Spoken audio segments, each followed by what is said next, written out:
Welcome to another episode of the Cozy Cottage Crochet podcast. My name is Hannah, and this is a podcast all about crochet, a little bit of knitting, sometimes sewing, and generally living the yarniest life possible in St. Petersburg, Florida, where I live with my husband and my baby girl, Nova. It has been almost 6 months since I have been able to record a podcast, which was not my plan at all. I did not intend to be gone that long. But everything got a little bit crazy, of course, after she was born. And then there's just so much that has been going on. I did not plan to be away this long. And honestly, I didn't have any yarn content for quite some time because of everything. So just in the last month, I would say I've had much more time. And by much more, I mean more than like 5 minutes a day. So I actually have two completely finished objects and 2 objects that are finished but need blocking, so you will see them again. So if I had done this a month ago, I would have had 1 hat finished, and that is all. So I'm thrilled to be back talking to you again. I feel very out of practice, I feel a little weird, and I am in a very precarious situation. So it is a Wednesday night at like 7:30 p.m. Nova just went to sleep. If you would like to see her, go watch the vlog that I uploaded earlier this week. There is lots of video of her in that vlog. I wanted to be able to sit down and do this and concentrate, so I am doing this after she has gone to bed. And if she wakes up, my husband will get her. So he's in the living room, she's in the room on the other side of this wall, and I am back in our guest bedroom / my husband's office because he works from home. And I'm sitting on the bed. So this is a very precarious situation. I will do my best not to knock the camera. And yeah, we have so much to talk about. I have some yarn content that I'm going to get into first because I know not everyone is here for the baby talk. But I know so many of you have reached out and messaged me and are wondering like what happened, how did it go? I will tell you all of that at the end of the episode. So pull up your beverage. I have a giant cup of water because I am always thirsty now. And we are going to jump right in. So this is my first finished object. For the first 4 months, at least 4 months, maybe 4.5 months of her life, this is the only project I touched, and it is the only thing that got finished. You may recognize this from the last episode. This is the sock head hat. That is a pattern by Kelly McClure, and I have already made 1 sock head hat 3 years ago, 4 years ago maybe? I don't know, a while ago. I made another sock head hat out of a very treasured skein of yarn, and that hat has actually been with me all across the country and across the world. It went with me to London when my husband and I went there in 2018.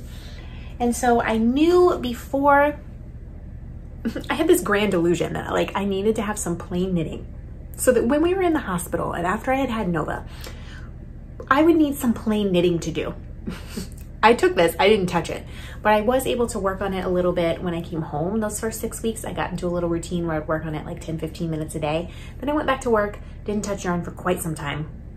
And then I was able to finish this. So this ribbing was done before she was born, and everything since then was done after she was born. So let me show you the yarn that was used. I have some left. This was a very special skein of yarn that I pulled out. I got this in a Get Your Yarn Wishes Granted like 3 years ago. It is Mitchell's Creations. The colorway is Paradise Lost, and it is just the most beautiful. 75/25 merino and nylon yarn. I have had this for, like I said, a few years, and I knew that I needed something really special to motivate me to work on something. So this is it. It actually ended up striping, which is crazy, and I love it. Of course, the top looks a little different because the rounds were smaller, but I am so excited. The only issue is, like, I'm holding this back here. Maybe it looks like this to you. Like, to me, this looks pink and lime green, but when I put it on my head, oh, I love the socket hat cowl pattern. So I put this on my head, and I walked out, and my husband was like, oh, you made a Christmas hat. And I was like, no. Okay, no, it is a pink and lime green. That is not Christmas colors. And then I showed my mom and she was like, oh, Christmas hat. And I was like, okay, listen, it is pink and it is lime green. I do not know what you were talking about. And then I looked in the mirror and I was like, oh, Christmas hat. It really, even though it's pink and lime green, it does look like a Christmas hat to me. but I don't care. I love it. I'll wear it at Christmas. I'll wear it. I mean, I'm not gonna wear it in the summer because it's 1,000 degrees. Let's be honest. I live in Florida, but I'm just really happy with this. I did soak it in some soak wool wash, and then I just kind of shaped it and laid it flat to dry, which took a few days because I dried it inside, but it's gorgeous. I love the striping. I love the yarn.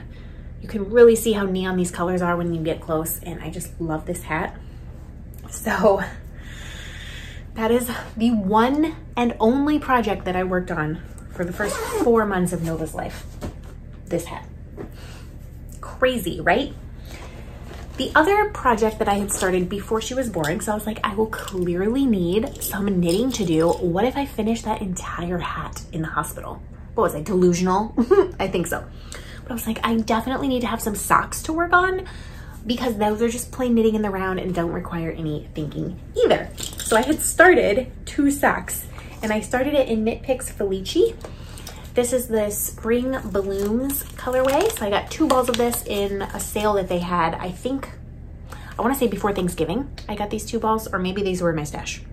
I think I got them in the sale because they always have it's like a pre-Black Friday sale. It's like several weeks before Black Friday, and they do nothing on Black Friday, but their Felici sale is always great. It's always a few dollars off, and so it's like 50% off pretty much. So I always try to snag a few skeins of Felici because I love it, and I love self-striping sock yarn. So this is Spring Blooms. I had 2, and I'm kind of obsessed with making my socks match. So I wound each ball off until I could start the sock at the exact same point. And I did not bring my stop blockers in here. So I'm just gonna have to show you these on my hands because I cannot extract myself from this situation and also run the risk of going out of this room and waking the baby up while she just went to sleep. So I have finished them. I actually finished these Sunday a couple of days ago. I did the bind off. So before Nova was born, I had the toe of each of these done. So right to basically the end of this blue stripe on each sock.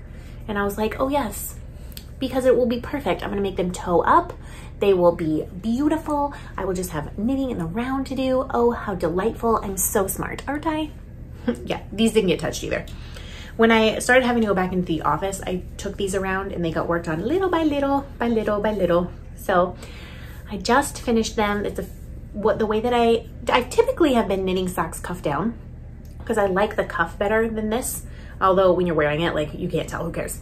But for these, I wanted to have, of course, the swath of stockinette to do because I didn't want to have to think. And it was a really good plan, even though I didn't do this in the hospital. I have not had any brain power whatsoever. So if I had not set these 2 projects up in advance, nothing would have been done.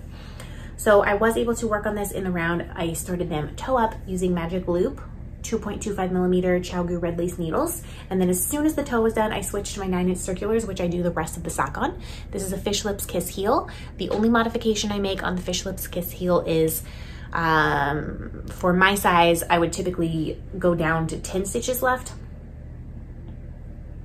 And I go to 11. Yeah. Basically, I leave out one of the decrease rows because I like a more, like it to fit, like just leaving those 2 rows out really, really helps.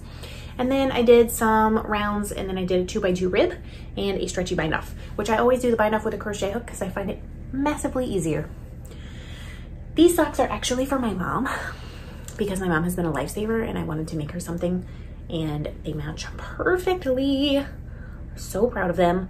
She does not know, but I know that, well, I don't know. You may be finding out, Mom, that you're getting these socks on this podcast if you watch it on Saturday, but I'm going to see her on Sunday. So hopefully this will be a surprise, but they're for my mom, and I will tell you more about why my mom is amazing later. So these 2 finished socks, I'm going to count this as like 2 finished objects because nothing's been done. Love Felici. Oh, I love it. So that's exciting. Those are done. I just have to wash them. But wait, there is more. There is, in fact, more. This is the first crochet project that I finished. And once I was done with that hat and the socks were only going with me to work and back, I was like, okay, so I need something to work on at home. And I started digging through my whip bin, and I realized that I had started this shawl before Nova was born, and I had completely forgotten about it. It is a shawl design, and I couldn't believe I forgot about it because it's so simple, like so simple. I don't need, I mean, I still need to write up the pattern so that other people can make it, but it is a 2-row repeat and I had it memorized. So it requires 0 brain power. It's living in a shapy bag that I made out of a tea towel from my husband and I's trip to London. And what is in here is, this is how much yarn I had left. I had 2 skeins of this yarn, and it is Knit Crate Uru yarn, so it's a single ply yarn. It is 100% superwash merino, 417 yards for 100 grams. This is how much I had left. I have 2 of these. This yarn was a gift from a viewer of this podcast and a patron named Amanda. And when she sent it to me, I was like, oh, I have to make a design with that. And this was a long time ago. And I finally have made a design with it. Of course, I just need to buckle down and actually write it up. So this is the Siri shawl. Now it is not Siri as in like Apple. It's C-I-R-I, not S-I-R-I. And it is named after the little girl in The Witcher, the little blonde girl named Ciri. So her name is longer than that, but that's what she goes by. It's short for Ciri. So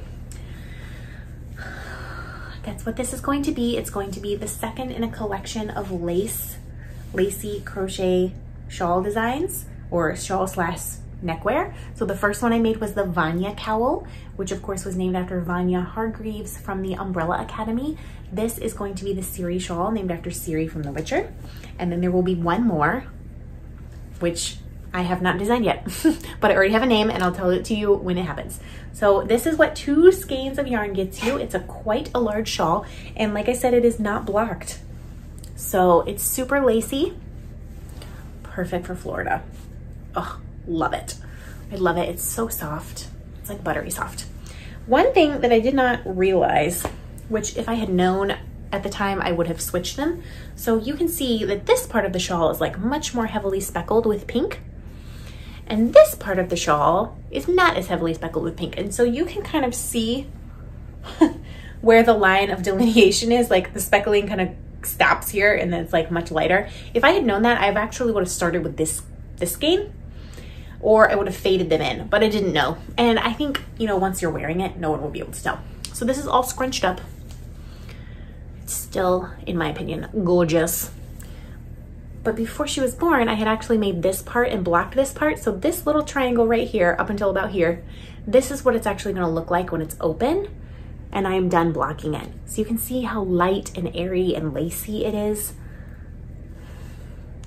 I love it so much. This is what 2 skeins will get you.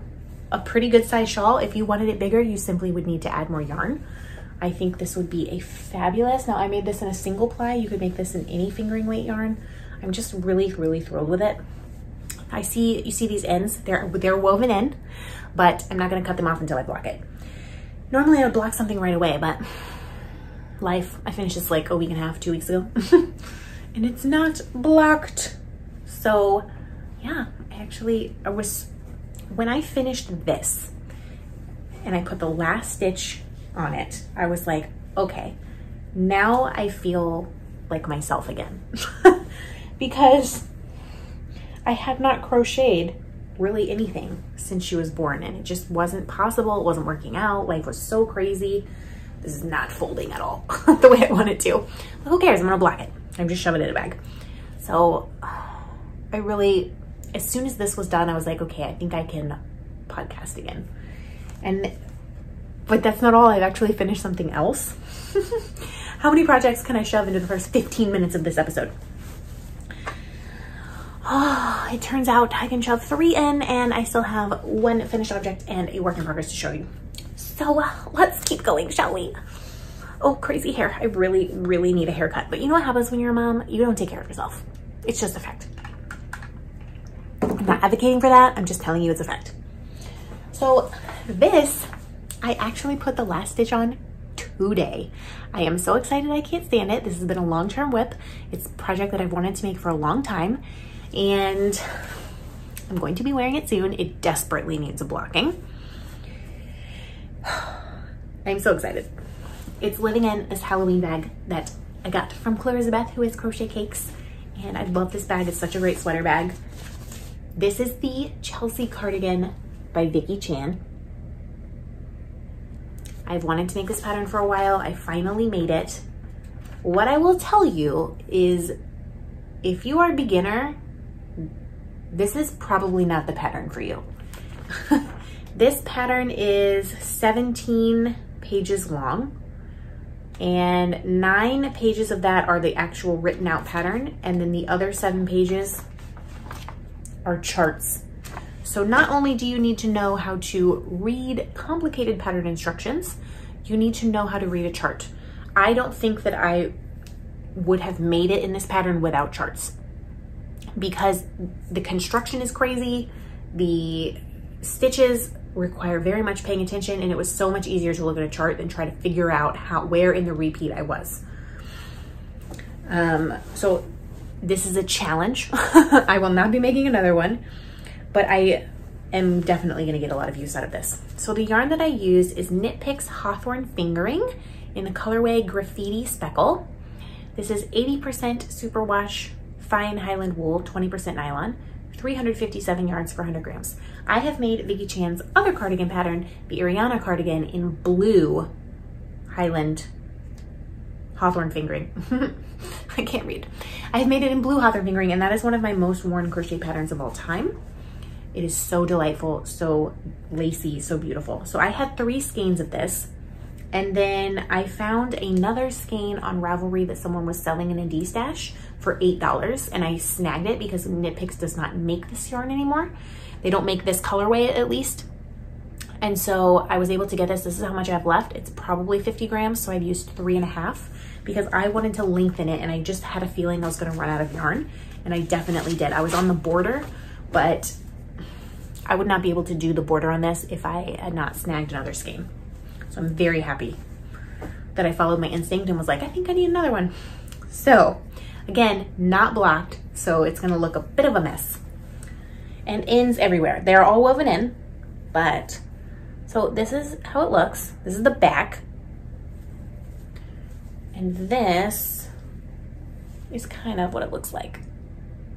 So I'm gonna try to explain how this works. I'm not giving away the secret sauce of the pattern because there's no way you could figure this out on your own, I don't think. So you start by making a square, which is this. Then you add some to the square on one side, I think the top. Then you make these panels that are like here. So you make a panel on both sides of the square, but it actually comes out of the side of the square, not the top of the square, which is a complete mind bender for me. Because once I made the square, I was like, oh, well, you just make the panel. No, the panels have to come this way. And that took me like 3 days to figure out. I kept starting it and stopping it and being like, this is wrong. I don't know what I'm doing.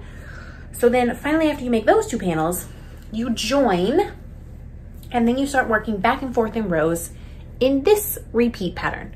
And she tells you to do like a couple of repeats. Now my gauge was very significantly different than hers. So she calls for a 4mm hook in the pattern. However, she also uses cotton yarn.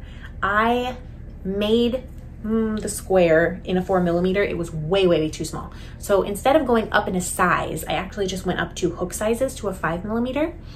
And I made this again, but I'm making it in wool, not in the cotton. So it doesn't have the same drape that hers does in the picture. And I just knew that I wanted it to be longer as well. So I added quite a few repeats. And like this is the front panel. So you can see that it increases as you go.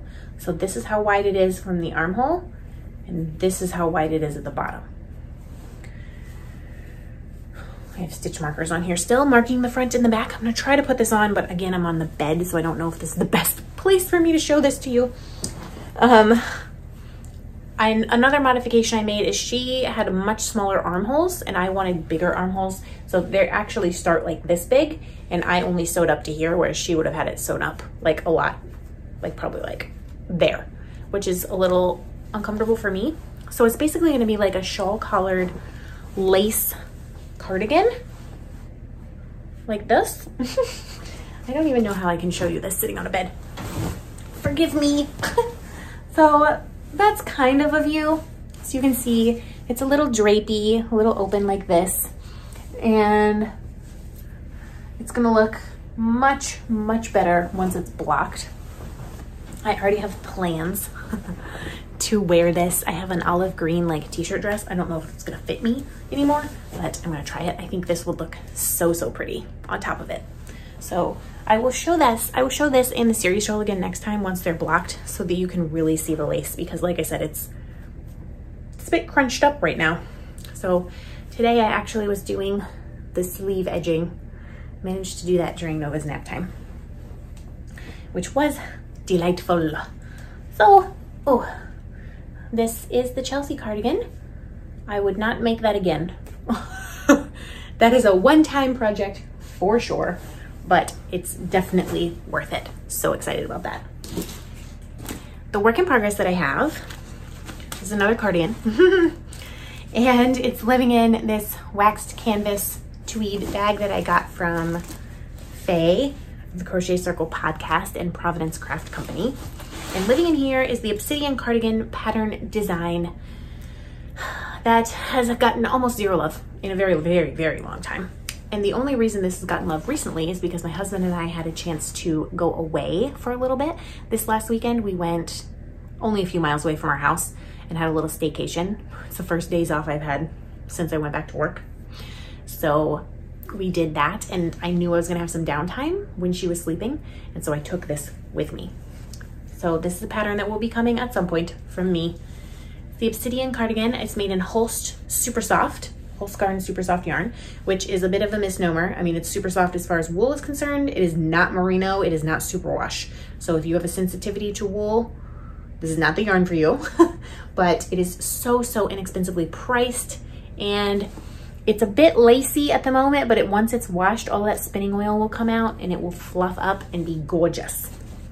So I have to find my stitch marker. This is how much I was able to do while we were gone over the weekend. So several inches of this back and forth. One row probably takes me 20 minutes at least, maybe half an hour, depending on how I'm going. So quite pleased with that progress and excited for this as well. It's a very mindless, again, simple repeat. And I have a cone of yarn that I took with me. So if I don't think I'm gonna run out of yarn, but if I do, I have some little balls as well. I think I got 700 grams of this Holst Garn yarn. 700 grams for like 40 bucks. For wool, that's so good. And I got it a long time ago. So that cardigan is in progress. That will be a long-term whip. I have a pre-whip, and I just wanted to show it to you because it's exciting. It's living in this giant llama bag that I love so much. And there's actually no project in here yet. What is in here is 2 advent calendars worth of minis, plus a couple. So these are the extra minis. This is like every mini I own. And I've gotten an advent calendar for the last 2 years. So I have one from the Homespun House, and then I have one from 5 Borough Yarns. And I have an idea to do something with mini skeins, and it's going to be a secret. But I just wanted to show you a giant bag of minis. This might seem crazy to you, but it's 2 advent calendars worth. So it's 48 minis plus 1, 2, 3, 4, 5, 6. So 54 minis total. It definitely is not a blanket, and it's not going to use all 54. I just pulled every single mini that I owned so that I could color plan. I need to wind one up and do some swatching for this. You will not be seeing this again for quite some time because I never do this. I always share the design process. I always share what I'm working on, but this particular thing, I want it to be a secret until it's revealed.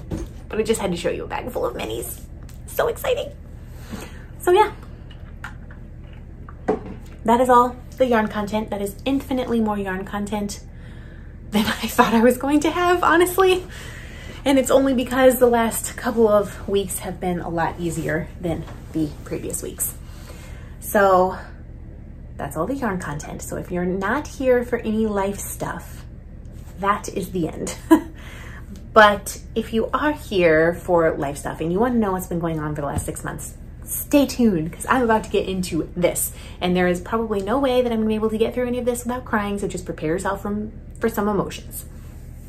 Before I jump into that though, I do want to say a huge, massive, crazy thank you to all of my patrons. So I have a Patreon for this podcast, and I have just the most wonderful little community of people who supported me, and they've supported me for a long time. But I took a small hiatus from that, like 6 to 8 weeks after Nova was born, but I have been uploading content to Patreon the whole time. So there were pretty much weekly contacts from me in Patreon via video or via text. And of course we have a Slack group for the Patreon as well. So that's a way to keep in touch with me. But the support that I got from those ladies has just been so incredible. And I cannot thank, if you're a patron member of this podcast, like, thank you so much. Not only did they make something financially easier for me, so all of the patron support in 2020 was actually able to give me an extra 2 weeks of maternity leave. I would have had to go back to work after 4 weeks. Instead, I went back after 6. So that was an incredible gift. And then I have had some dental issues, and I currently have 2 temporary crowns back here, and I'm going back next week to get a permanent crown put on top of them. So because of their support, I was actually able to pay for a third of what that costs. And that's a big deal, especially for my family and especially right now. So the emotional support that they have given me, the love and the, like, just everything has been so wonderful, and I cannot thank them enough. And I just wanted to say publicly to everyone that, like, my patrons are the best patrons in the world, and I'm so, so, so grateful for them. I don't know what I would have done without them, and it kind of gave me something to look forward to and something to keep going. And I have lots of fun plans for Patreon going forward. Now, where to begin? It has been 6 months, and the last vlog was uploaded on December 11th when Nova was born. It was a short, like 2.5 minute long vlog. So I'm just gonna start there, and I'm just gonna talk about what happened. So I woke up, like, I went to bed the night before thinking I was going to work the next day. Like, there are 0 signs, like no fake contractions, nothing, 0 signs. I woke up at 5 a.m., 5:30 a.m., and I had some pain, and I really thought that I just had to go to the bathroom. So I went to the bathroom, and then I went back to bed. And then half an hour later, I woke up again, and I was like, oh, what, like, I don't think I ate anything weird last night, but all right. So I went to the bathroom again, and I went back to bed.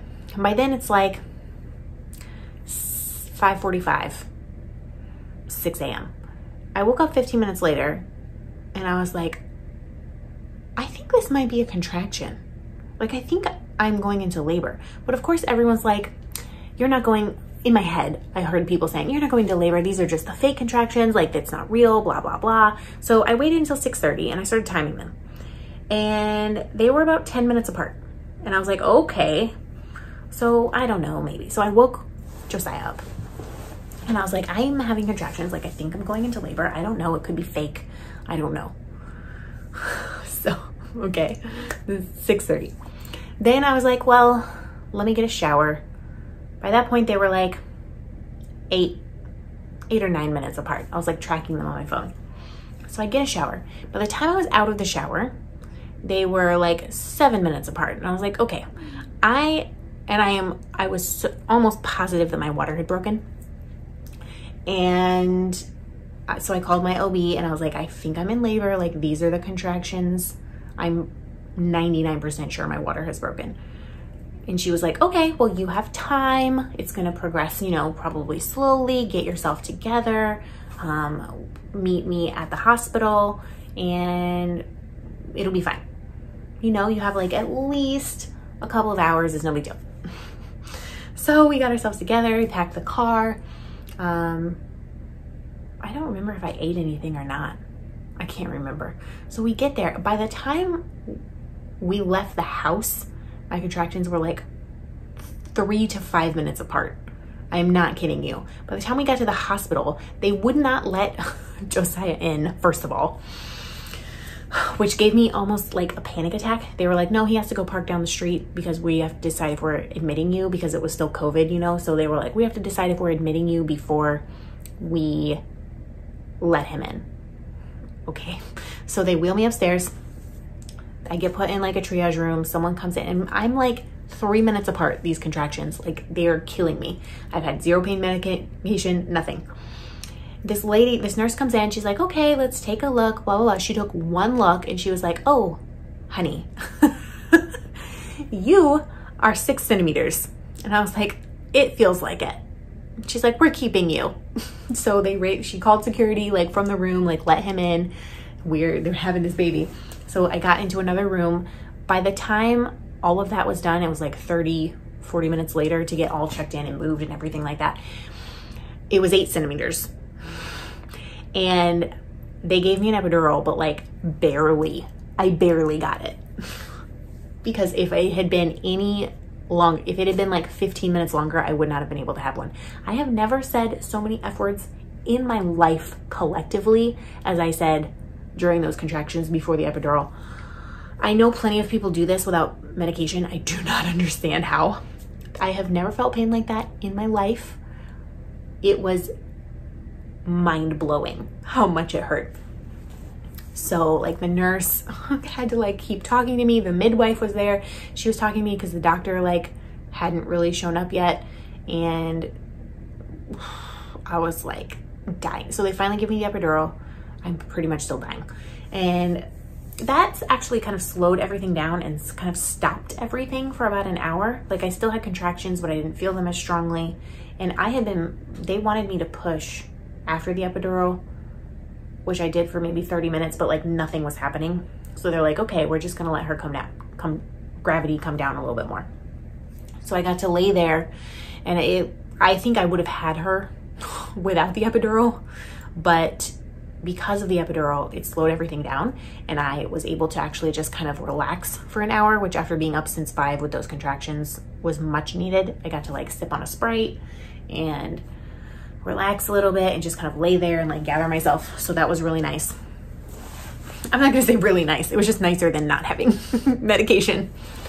So the contractions eventually started getting stronger again and more intense. And so they came back in and I pushed for like an hour and she wasn't coming out. So her head was down, but she was either face up or face down, but some way her face kept getting stuck on my pelvic bone.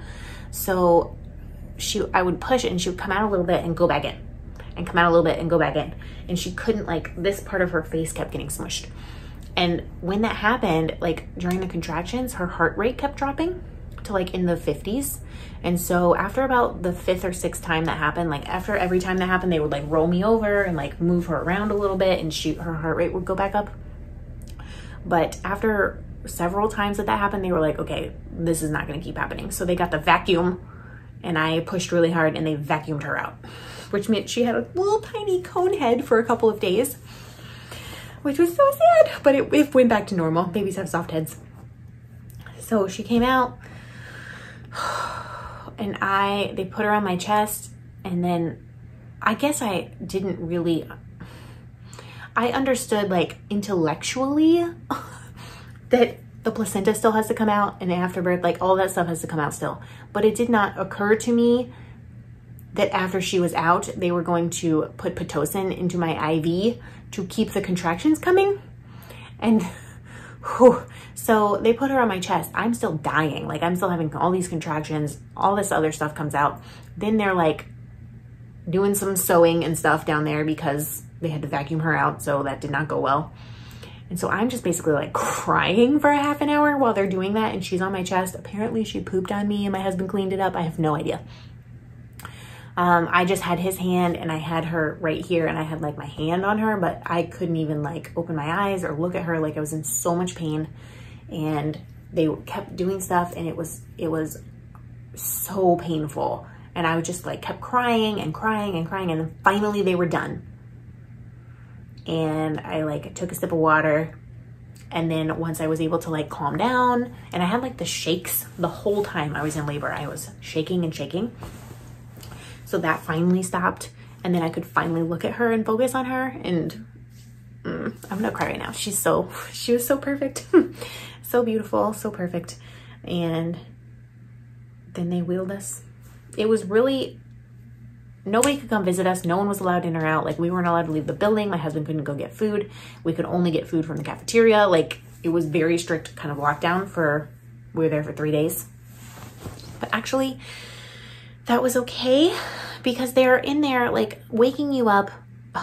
If you're sleeping, they're waking you up every 3 minutes to mush your stomach around and make sure you're not bleeding to death.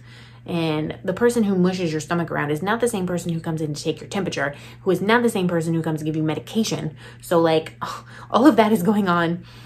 I was so tired. Everything hurt. Like, I felt like I'd been hit by a car, honestly. And then they're like, here is a small person who has also been hit by a car. Good luck.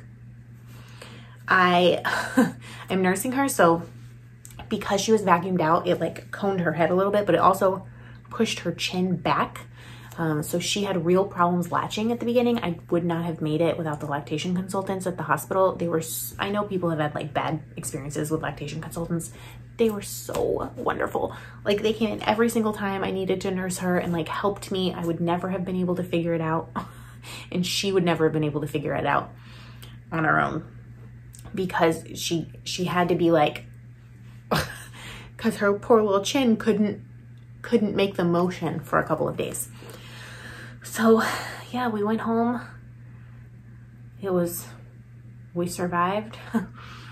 Nova and I lived in the living room for, gosh, 4 weeks, because she was up, you know, every hour, every 2 hours. And she was so little. She was so little. I can't believe how little she was, seeing how big she is now at 5.5 months. We lived in the living room. I had a little bassinet. I would sleep on the couch. And that way, like, for the first 2 weeks, probably, I went through like 8 seasons of Top Chef on the TV, because she was always up, always nursing. And it was the only thing I could do to stay awake, was to watch Top Chef. I was so tired. I legitimately, people that are like, oh yeah, I had that baby and then I like went back to work after 2 weeks. I do not know how you do it. I truly do not. I don't know what I would have done without my husband. Like, he kept us together, and he only had a week off and he had to go back to work. That was like all of his vacation time. So like, he refilled snack bags for me to make sure that I had snacks within hand while I was nursing her at 3 a.m. when I couldn't get up. And he knew like getting up and getting down was painful for me. And like I said, I felt like I'd been hit by a car. I wasn't sleeping, and she was so tiny, and she would just like, every night she would scream and scream, like every night. And there's nothing, like, I spent so many nights like pacing. He would pace, we would rock her in the rocking chair. And I was just like, I don't understand like how to calm her down. I don't know. Like, there were multiple nights where like we were both crying, and it's not her fault. Definitely was not her fault, but it was so overwhelming. And like, oh God, I'm gonna cry.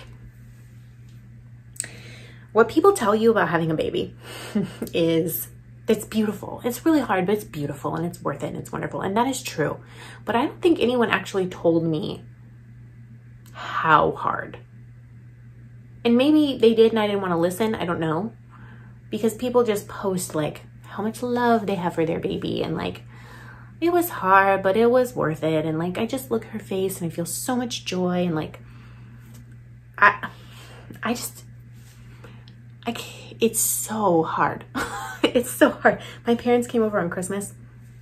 There was one point, like, so my parents came over, and then my brother and his wife and their 2-year-old came over. And I, like, on Christmas, there was one point where I was so overwhelmed and so tired that I just pretended to be asleep on the couch because there was so much noise, and like, it was like overloading me. And my mom was like, I think I need to come over and help you. And I was like, no, I mean, everybody goes through this, right? Like, it's just really hard for the first little bit, and everybody does this, and we'll be all right. And she was like, no, I think you need a break. And then like 2 days later, she called me. She's like, I'm coming over. You need to let me come over. And I don't know why I was resistant to that before. I just felt like, sorry. I guess I felt like I should have been able to do it. Like some people do this with no husband or no partner. I don't know how that's possible without family support. Like, I truly don't. So my mom has pretty much been coming over every single weekend since Christmas. There's been a couple of weekends not, but pretty much every single weekend. And for the first little bit, like a Friday or a Saturday night, she would stay awake all night with the baby and feed her a bottle, and I would sleep. And then I would stay up all day with the baby because I hadn't slept more than like an hour at a time in weeks. So that's why I made her some socks. I truly don't know what I would do without her. God, I'm so emotional right now. It's not hormones. If you've been following me on Instagram, I've been pretty honest about how hard it's been. But she would cry and cry and cry like every night. And I mean, I guess I've been around plenty of kids in my life and plenty of babies. I've never been a baby that cried like she cried. Like, her decibels go to 11. And she would get so worked up, and there was just no calming her down. And I stumbled across online this thing called Taking Care of Babies, which is about baby sleep. And we, at 3 a.m. or 4 a.m., one of the times that I was pacing back and forth trying to get her to stop crying and go to sleep, I bought it. It was like $100. The best money I have ever spent, I think, in my life. The newborn class, I wish I had bought it before she was born. I wish I hadn't even known about it. It saved our life. So it teaches you about like wake windows. Essentially, she was just overtired and overstimulated. She didn't have colic. She wasn't being crazy. She was just too tired and too overstimulated. She'd been awake for too long. And apparently, I didn't know this, but when a baby is awake for too long, they don't go to sleep. They get like a shot of cortisol to their brain and a shot of adrenaline. So they get stress hormones and they get adrenaline, and they just start raging. And that's what she did. So that class within one day saved our life, because she still would like melt down sometimes, but we were able to calm her down, which is the thing that I couldn't do before. So if you are pregnant, if you have a newborn, or if you're thinking about having a baby, I cannot recommend that class more. It's Taking Cara, C-A-R-A, Babies. I followed her on Instagram. It was life-changing. And now, like 5.5 months in, I'm like, I do not know what we would have done without that. So I basically lived in the living room for 4 weeks. And then I was like, oh no, my maternity leave is coming to an end. I would say around week 5, week 6, I was finally starting to feel like a person again. Not as far as like the exhaustion goes, that was still valid, but like I wasn't quite as sore. Like my body was starting to heal. Everything was getting a little bit better as far as this is concerned. And then I had to go back to work. And by go back to work, I mean work full time. Thankfully, I was working like a hybrid, like work from home 3 days a week or 3.5 days a week, and then a couple of times in the office. And of course, I have no childcare, so, and nor did I want to leave her anywhere at 6 weeks old, nor could we afford to leave her anywhere at 6 weeks old. So I had a very gracious boss who let me bring her, but like it was so stressful to try to work, nurse her. She's 6 weeks old, she's 8 weeks old, she's 10 weeks old, dragging her to the office for hours at a time to an unfamiliar place.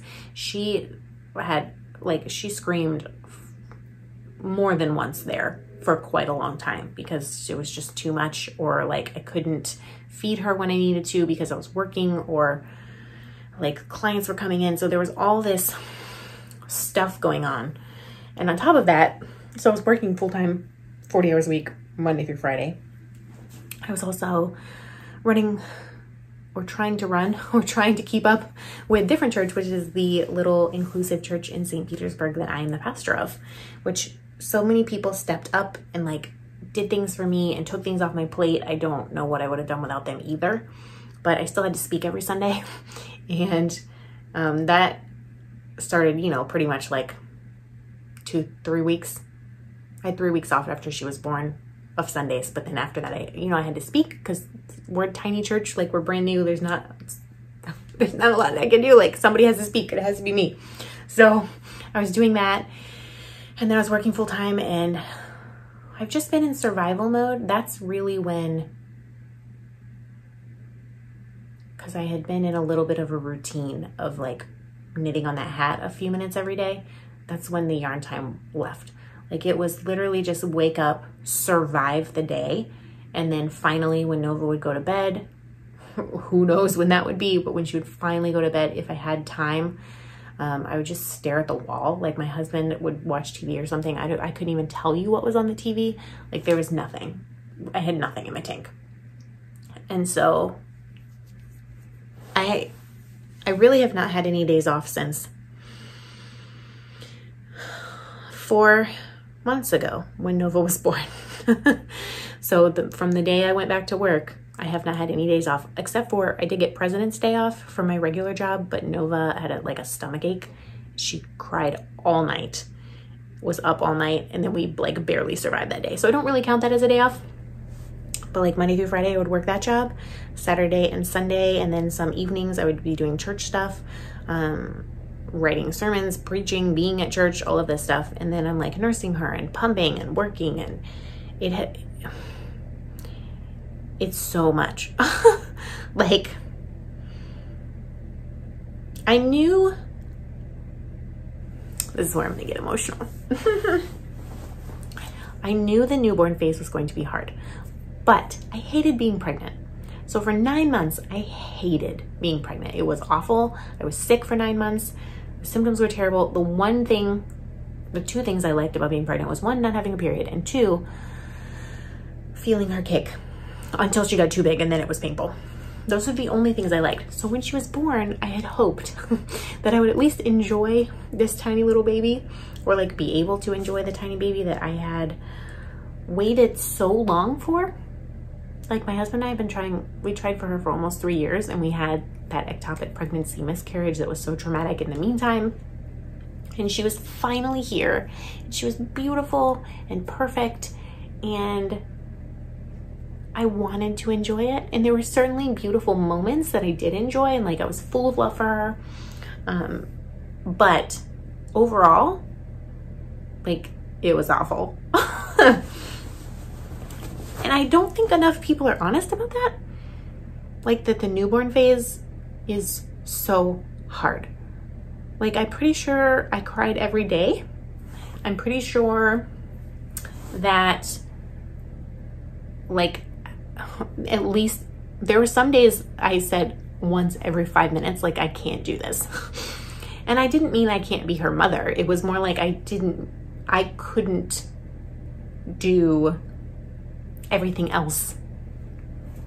And I know some people are going to comment and be like, you have PPD, postpartum depression, you have PPA, postpartum anxiety. I actually didn't. The problem is lack of sleep. So on the nights that I actually got some sleep, I was okay. I could manage. But on the nights that I didn't, there's no emotionally regulating when you don't get enough sleep. It doesn't exist. It's not possible. For me, at least. The sleep deprivation is by far the hardest thing. By far. And I was positive. Like I wasn't depressed. I didn't have those feelings of depression. I didn't have the feelings of anxiety. Like, I wasn't staying up all night worrying. I wasn't going down the list of symptoms. You know, they give you that questionnaire every time you go to the doctor, and they give you the questionnaire every time you go to the pediatrician, which was a lot of times. None of those pointed to PPD for me. And I still felt like I was drowning. And I know that it's because I had to go back to work at 6 weeks. And I wish, I hope in my lifetime I see this, that maternity leave becomes like mandatory, that companies have to offer it, like paid maternity leave for at least 3 months. I would say honestly 4 months would really be more helpful, because it's so impossible to do. And like, here was this perfect, adorable baby, and I wanted to spend my time with her. Like, I wanted to give her all of my energy, but I was being pulled in so many other directions. So I truly like would not have made it this far without my husband, who has been keeping everything in our house running. He's been keeping me running. I don't know how, because he, you know, is a dad too, and like he gets little sleep as well, but he has done so many wonderful things for us. I don't know what I would do without my mom, because like I probably would have had a nervous breakdown or something instead of just crying in the corner. But I would say it started to get easier around 4.5 months. I would say 4 months is when it really started to get easier, and it's been getting better every single week, because she's finally started sleeping longer stretches. So like, she would sleep from, like, currently I just put her to bed. Last night I put her to bed at 7. She slept until 5 a.m. Wanted to eat, went back to sleep until 7. The night before that, she slept until 4 a.m. So it's slowly, like, she's slowly been getting longer, and we've been using the taking care of babies methods. I've never really let her cry it out. She's cried a couple of times for like 3 minutes, and then I go in and pat her and soothe her. I know lots of people have very strong feelings about sleep and sleep training, but I know that I cannot function as a human if I don't get some sleep. And I truly don't mind getting up to feed her like once a night. Even twice a night would be okay, but the problem is she's very refluxy. She spits up a lot. It's been this thing since she was born. That's getting a little bit better as well, especially now that she can like sit up. But there was a time like she would nurse and I would have to hold her upright for 20 minutes afterwards, because otherwise she'd just spit up everywhere, all over herself in the crib or in the bassinet. So that takes, I have never been able to just pick her up, nurse her, put her back down. That doesn't work. Also, she poops constantly. So when I nurse her, I know some people like pick up their babies, nurse them, put them back. They don't even change them, because no, I have to change her diaper because she's going to poop guaranteed. And gravity does not apply to her. So she poops out of almost all diapers. She's 13.5 pounds, I think. She's in a size 3 Pampers, because it's the only thing that will contain her explosions. And I'm glad we put her in a size 3s. There's only been 1 explosion since we did that a few weeks ago, as opposed to multiple a week, sometimes multiple a day. So I expect tonight that she'll sleep from 7 until probably 4 a.m. So she was sleeping from like 7 or 8 until about 1. She would get up and eat, sleep till about 4, get up and eat, and then sleep. Which I know some people, like, they only make it like an hour or 2 and their babies are up all night long. And I know everybody's journey is different, but like I had to go to work. I had to see people face to face, and I literally couldn't function. So having her sleep longer stretches has been a lifesaver. And also, I would say after about 6 weeks, she stopped screaming every night. And then after about 3 months, she kind of stopped with the meltdowns. Like, she would just get so overstimulated or so overtired, and we tried really hard on wake windows and making sure we watched all of that, but sometimes it still happens. Like, she's much more like regulated, and I am enjoying like every minute with her now. It's so delightful. I don't know. I feel like everything I'm saying is negative, and I don't mean it that way. I just wish that I had known how hard it was going to be. Like, I wish someone would have sat me down and said, you don't have to feel guilty for not enjoying the newborn phase. Because I did. Like, I would just sit and there's a few podcasts I would recommend. One of them is Dr. Cassidy. She's on Instagram. She has a Holding Space podcast. That's what it's called on Apple, Holding Space. I've cried through so many of her episodes because I would just, like, there were multiple times where I was so tired and she was nursing, or maybe she was awake, and I wanted to like talk to her and laugh and like be joyful and like love on her, and I couldn't because I didn't have the energy. Like, there were multiple times where I would just stare at the wall. Like, I would just hold her, stare at the wall. And I felt so guilty about that. Like, I've waited so long for this baby. And she's here, and she's on my chest. And all I want her to do is go to sleep. Like, I can't even muster up the energy to talk to her. And that wasn't all the time, but it was a lot, especially I would say from week 6 to like week 10. That first month back at work like killed me. And like, I felt so bad about that because I wanted to enjoy it. And I wish I just wish someone had said, there's nothing wrong with you. There's nothing wrong with your baby. It's really hard. And you're gonna feel like you're drowning, but it will get easier. And it's gotten easier. Like, we've got the nursing thing down now. Nursing was always such a struggle with her from the beginning. I finally got help from a lactation consultant. Everything is so much better now. I don't know why, like, everyone's like, you gotta ask for help. You gotta ask for help. You gotta ask your help. True, I should have asked my mom for help sooner. But there's some things that only I could do. Like, only me could go to work and do my job. Only me could do the church work and preach sermons. Only me could nurse her. Now, there were times I could give her a bottle and have someone else feed her, but like, majority, that's me. So asking for help, it doesn't really work when the whole system is set up to overwork you to begin with. And there was no option. Like, I had to go to work because we have to pay our bills. So that's it. And she had to be with me. And I wanted her to be with me. So it was just survival mode. And I feel like I'm talking in a circle now because I'm getting very emotional about this.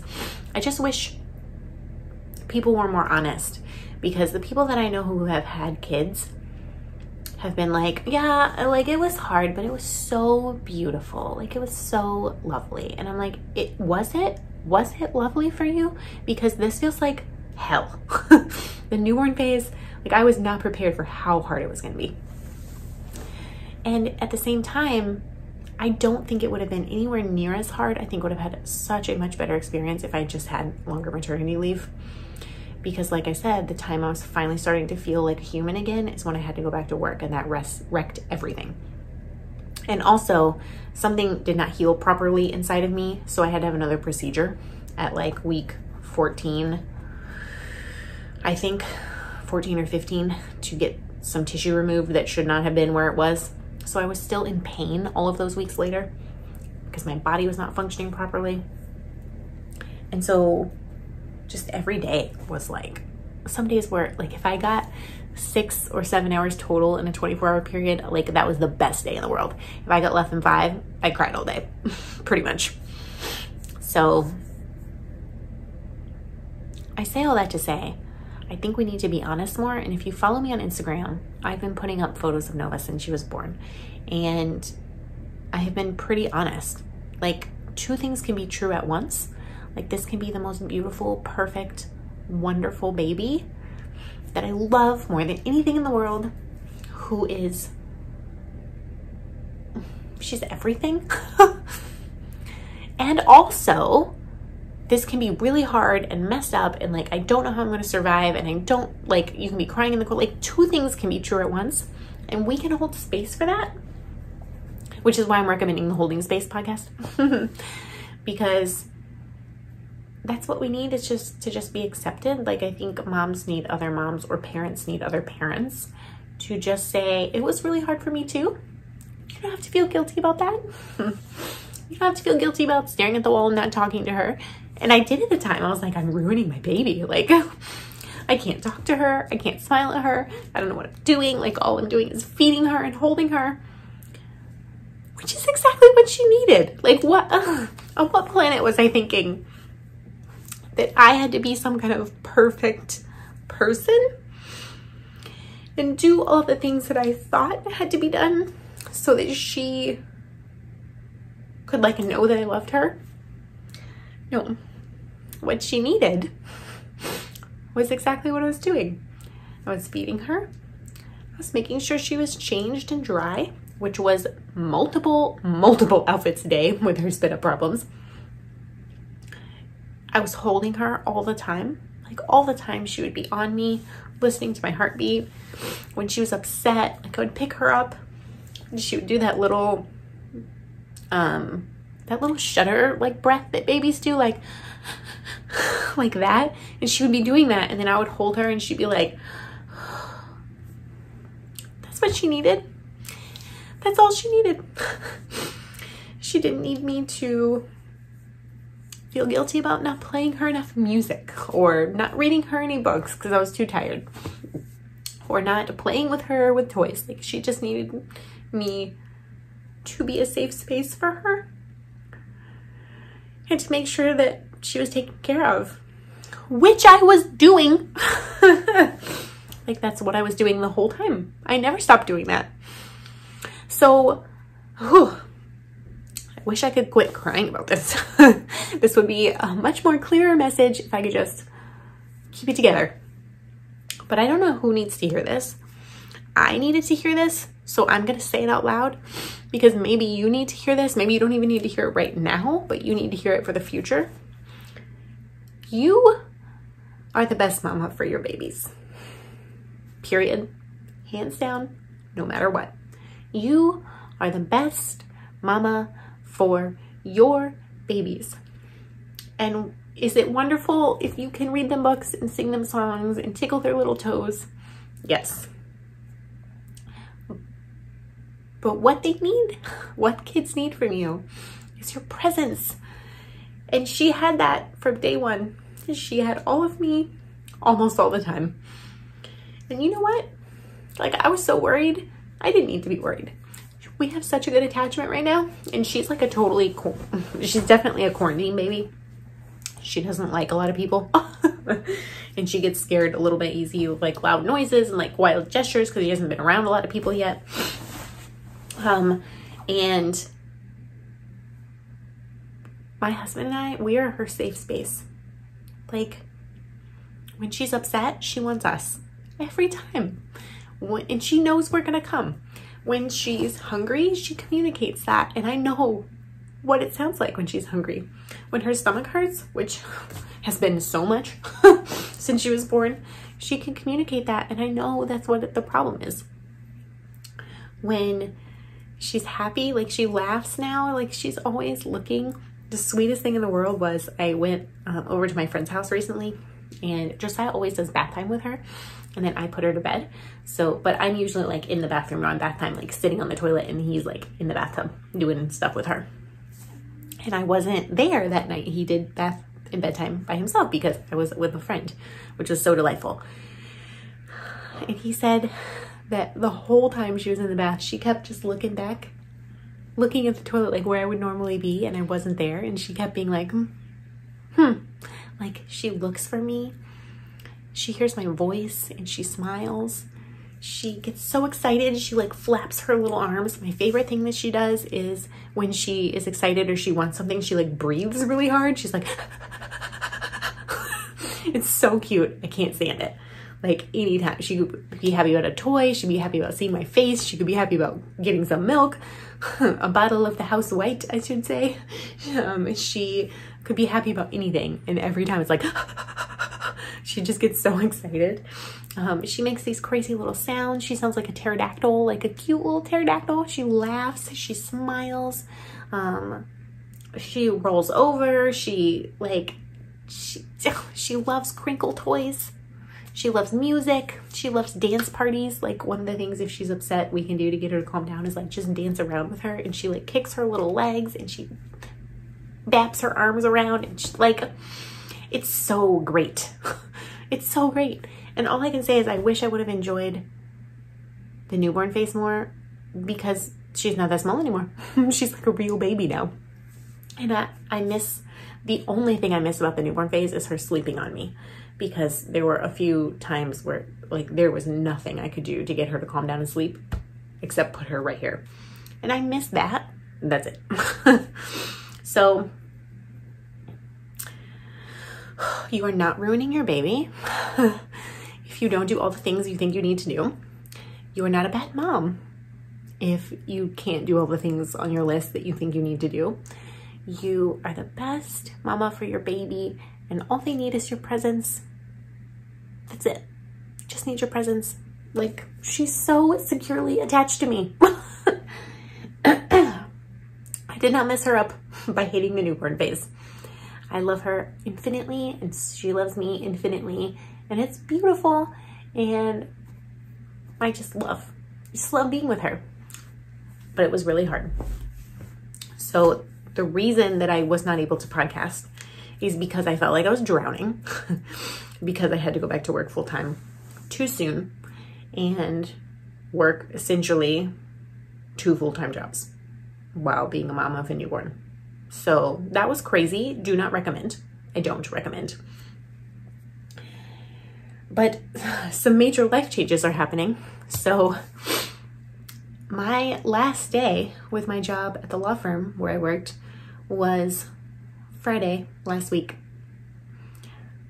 I am actually going to be working for a different church, which is the church I'm a pastor of full-time, which I didn't honestly know that was going to be possible. But the board kind of prioritized that given my situation and how everything was going.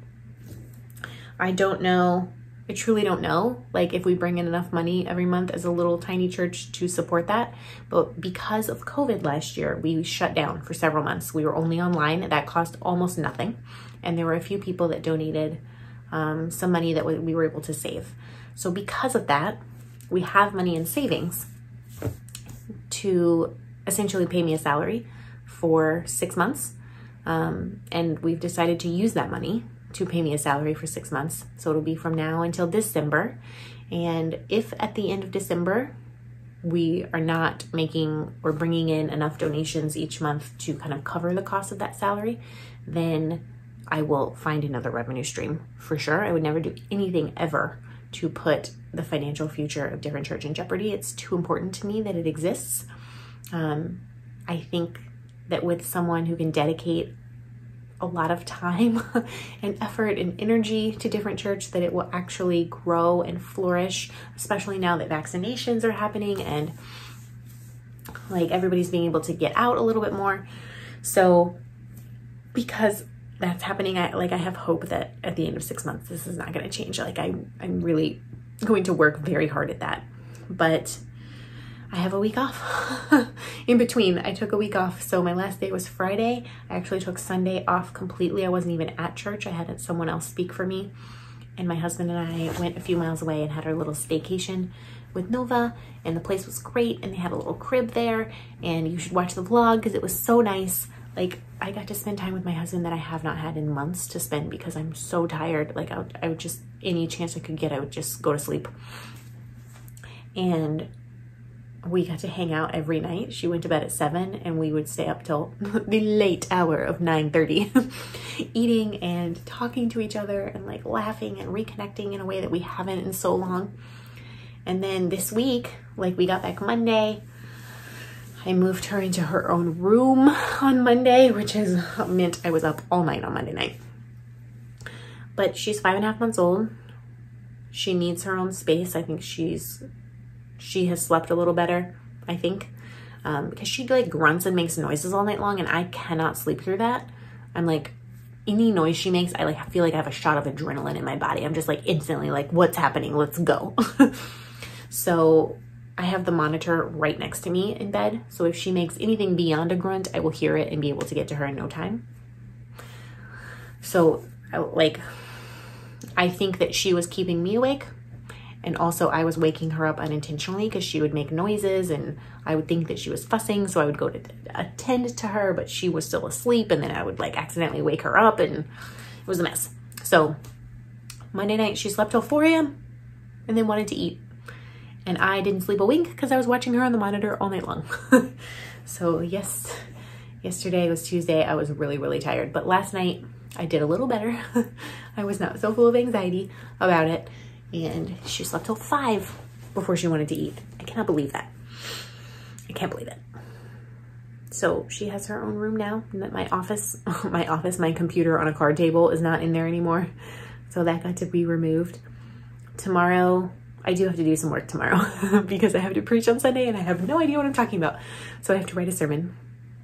And then, gosh, I don't know what we're going to do on Friday. Maybe just hang out, like just have a day off. Saturday, our next door neighbors are coming over to like, Josiah's gonna grill. It feels like we're being like a normal family all of a sudden in the last few weeks. And I'm so grateful for this week off. Oh, emotions. I'm so grateful for this week off because it has been so hard and it's taken so long to get here. I'm so grateful for my church and the board and the people that have come and all the people that have donated and supported me, because otherwise I would be doing 2 jobs for the foreseeable future, just surviving because there was no other option. But I'm getting an option. I'm getting another option, which is such a gift that I can't even describe in words what it's like to not have to work 2 jobs with a tiny baby. It feels like such a weight. Sorry. It feels like such a weight has been lifted off my shoulders. And I know there'll still be hard days. I know there'll still be really hard weeks, in fact. But to be able to do something that I love and that's meaningful, and to be able to have time with my child and my husband means more to me than anything in the world. So yeah, and I did not plan this actually. This is just the shirt I was wearing today. This is a shirt from Different Church. It's a Lift shirt.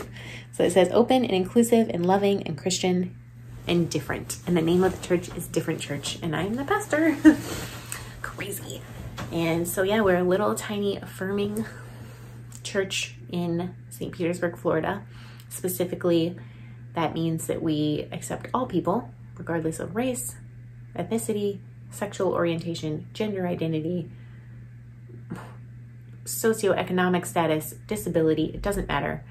All people are welcome to explore faith, regardless of whether you identify yourself as a Jesus follower or a Christian. All people are allowed to explore faith. We have agnostics, we have atheists, we have people who were born in church. There's a wide spectrum. And specifically, we affirm the LGBT plus community. And there are no ceilings. There will never be a point where we'll tell someone, no, you can't do that. In fact, the person who spoke for me on Sunday is queer, and she did such a fantastic job that I listened to her sermon and like it made me cry. It was that good. So, gosh, I know I'm rambling. I don't know how to end this because now I'm in like a weird, I just like poured my soul out on the internet, which you know I do anyways. Like I have an honesty policy. Like I'm just going to tell you what's going on with me. And that's how it goes around here. If you've been around here for a long time, you know that's how it goes. I tend to share honestly about all things. But just know that like I did not intend for this to be 6 months hiatus. I wanted to be here, and this is something that brings me so much joy and so much happiness, and like I've so missed crocheting and knitting, and like I've just missed it with all my heart. And also I could not do it. Like I could barely feed myself and do everything that was going on, so it wasn't possible. but I'm hoping that it will be possible now. And my plan is for it to be possible. I want to be back on schedule every 2 weeks.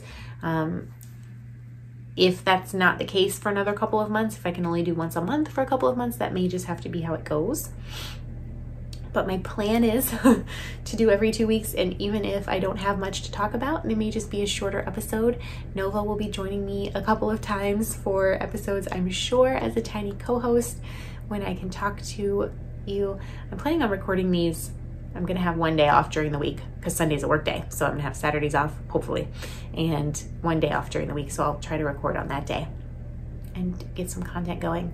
If you have been waiting for this podcast episode, I'm so sorry it's taken so long. Hopefully this explanation makes sense as to why. And thank you for sticking around. Thank you for waiting for me. I appreciate this community. I appreciate every single person who watches. Like, I really love doing this. It's so wonderful. And it just has brought me so much happiness for the past 4 years. I cannot believe this podcast has been in existence for 4 years. Oh my gosh. And we're at like over 9,000 subscribers, which blows my mind. But like, at some point we're gonna be over 10,000, and I'm gonna make my husband take me out to dinner for that celebration. So if you like this episode, or I promise not all episodes are as rambly or as emotional as this one, but if you like this kind of content, you can hit the like button and you can hit the subscribe button. That way you'll be notified, or it will show up in your subscription list when I do post another episode, in case it's a little while from now. So I think I'm gonna need to stop talking because we're already at 1 hour and 15 minutes and it's 8:30 and I'm tired and I kind of want to eat a snack and then go to bed.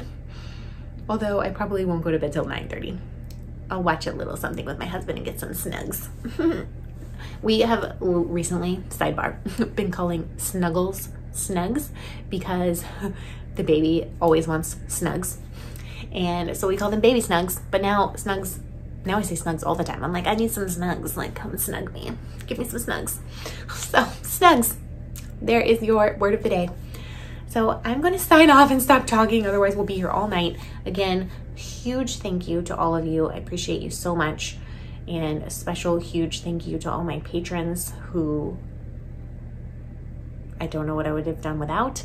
Thank you to my husband, to my mom, and most of all, thank you to the tiny little baby named Nova who made me a mom. And remember, you are the best mama for your babies. I'll talk to you soon, friends. Bye.